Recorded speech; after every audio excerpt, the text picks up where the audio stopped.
हे मेरो प्रिय, तिमीले मलाई चिन्दैनौ होला, तर मलाई तिम्रो विषयमा सबै कुरा थाहा छ। तिमी कहिले बस्छौ र तिमी कहिले उठ्छौ त्यो म जान्दछु। मलाई तिम्रो सबै विचारहरू थाहा छ। तिम्रो एउटा एउटा केस समेत गनिएका छन्, किनभने तिमी मेरै स्वरूपमा बनिएका हौ। तिमी ममा जिउँछौ र ममा नै चहल पहल गर्छौ, किनभने तिमी मेरो सन्तान हौ। मैले तिमीलाई तिम्रो आमाको गर्भमा हुनु अघि नै चिन्दथे।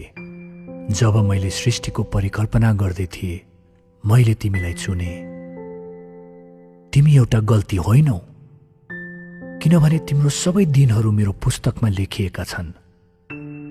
तिमी जन्मने ठिक समय र तिमी हुर्कने सही ठाउँ मैले नै निश्चित गरे।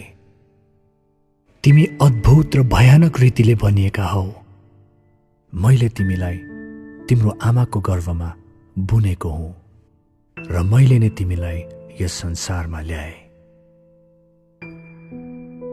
मलाई नचिनेकाहरूले मेरो गलत परिभाषा दिएका छन्। म टाढा र रिसाहा होइन, तर म चाहिँ प्रेमको एकमात्र सही उदाहरण हो। अनि यो मेरो उत्कट इच्छा हो, तिमीलाई मेरो प्रेमले निछावर गर्नु। यसकारण किनभने तिमी मेरो सन्तान हौ अनि म तिम्रो पिता।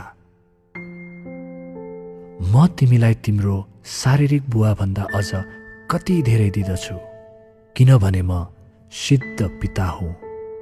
हरेक असल उपहार जो तिमी पाउँछौ त्यो तिमीले मेरै हातबाट पाउँछौ, किनभने म तिम्रो यहोवा यिरे हुँ र म तिम्रो हरेक खाँचो पूरा गर्नेछु। तिम्रो भविष्यको निम्ति मेरो योजना सधैँ आशाले भरिएको छ, किनभने म तिमीलाई अनन्तको प्रेमले प्रेम गर्दछु।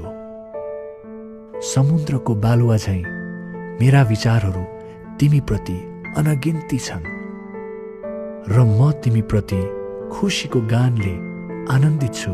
तिम्रो भलो गर्न म कहिले पनि रोकिने छैन, किनभने तिमी मेरो बहुमूल्य धन हौ। मेरो सारा प्राण र मेरो सारा हृदयले तिमीलाई म बसाल्न चाहन्छु र म तिमीलाई उद्वेगको र अचम्मको कुराहरू देखाउन चाहन्छु। यदि तिमीले मलाई सारा हृदयले खोज्यौ भने